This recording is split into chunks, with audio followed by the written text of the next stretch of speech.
Hi, my name's Josh Mullen and welcome to another episode in my Talent Pathways YouTube channel. As I mentioned last week, this episode will be focusing on the transitions athletes have to undertake either during their career or after their career. So have a think to yourself, I'm going to focus on football as a sport. How long do you think a footballer's career does last? So it's not very long, is it? An average footballer retires at around 35 years old. What could affect this? So an injury could affect this. So their injuries could be cut short during their career, and that could have an effect on how long their career lasts. So there's an image of Eduardo, as I've showed in previous episodes. His injury was a broken leg.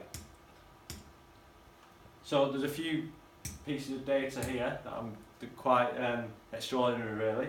3 out of 5 pros will be bankrupt within 5 years of retiring. 1 out of 3 will be divorced within 12 months of retiring. 98% of footballers never play past the age of 25, which I never knew anything about these statistics. I didn't think they'd be twice as bad as they are. So personally, I feel that the Football Association should work alongside football clubs to support players more and make more effort to improve these statistics. So one way they could do this is with counselling. They could offer advice, especially with bankruptcy, financial advice, because nowadays footballers get that much money, they don't know what to do with it. And after the career is cut short, or whenever they finish a career, they've still got more than half a life left and they don't know what to do with themselves. So they should offer alternative options of career options. A lot of them go into journalism, and but I think we should open more pathways for ex-footballers to go and just keep in the sport, such as maybe refereeing or something like that. New options and getting more ex-footballers involved. So, question to ask yourself when looking at these figures: why are these figures so bad? How can this be improved? Who should be looking to improve these figures? And if these figures are similar in any other sports, please let me know. And please comment below your answers with those questions. So a sporting example. One sporting example is ex-Manchester United centre-back Rio Ferdinand. Rio Ferdinand recently had a massive change in his life. After retiring, he had to cope with the loss of his missus, which is mum of 3 children. She passed away with cancer. So he now has to cope with the passing of his wife, but also have to look after his children when that's all she did. And all he used to do was get up, go to play football and come home. Now he has to cope with retiring, but also cope with that. There was a documentary on BBC One which was really interesting and I would advise you to watch. That's one good transition of an athlete. So on to another one. As I mentioned in the last episode, I said to read a newspaper article from involving Southampton defender Klaus Lodevan. The article focuses on his extraordinary post-retirement battle, which involved him in drug and alcohol addiction, which left him hiding in cupboards and hunting paparazzi in his garden with a knife.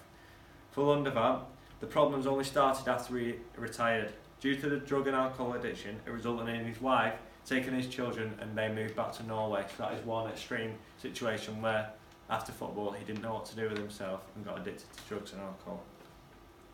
Final, a contrasting one, is Jessica Ennis. She's an athlete and she's won a number of gold medals, and she's been affected with a transition such as becoming pregnant. Jess won her first World Championship gold at the London Olympics in 2012, and then she became pregnant, but also then came back when many didn't expect her to come back. And she won her second championship gold a year after giving birth in 2014. She then had to retire in October 2016 after announcing she was pregnant again with her second baby, and her focus now is focusing on family time. But she also has to have a transition after retiring now for what she's going to do with her spare time once her children grow up. So overall, during this episode, we're focused upon the data currently out there surrounding athletes' transition, focusing on football. As I've mentioned, if you do have any interest in other sports, please comment below and let me know. We've also looked at 3 athletes and how their lives, careers have been affected in a variety of ways.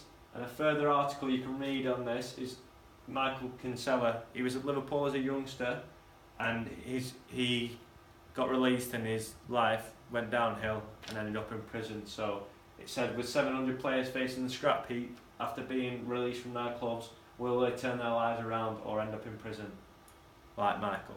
So that's an interesting article to read. There's an image of him there.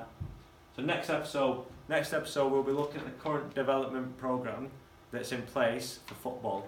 One article you could read is focusing on Ross Barkley and England's obsession with youth and how much pressure they put on Ross Barkley and a number of England representatives, and that'll be focusing on next episode.